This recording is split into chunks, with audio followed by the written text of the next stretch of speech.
ভয়ের সাথে আমরা সবাই পরিচিত, কষ্টও আমরা সবাই পেয়েছি। কখনো কখনো আমরা অসুস্থ হয়ে পড়ি, আর এমন সময় হলে মাতার মমতা, কখনো বাবার স্নেহ, কখনো বন্ধুদের পাশে থাকার অনুভূতি আমাদের রোগ নিরাময়ে সাহায্য করে।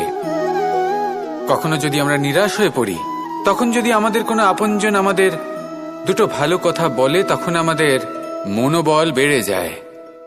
ঠিক তেমন সংসারের এই রঙ্গমঞ্চে যদি আপনি পীড়িত অনুভব করেন,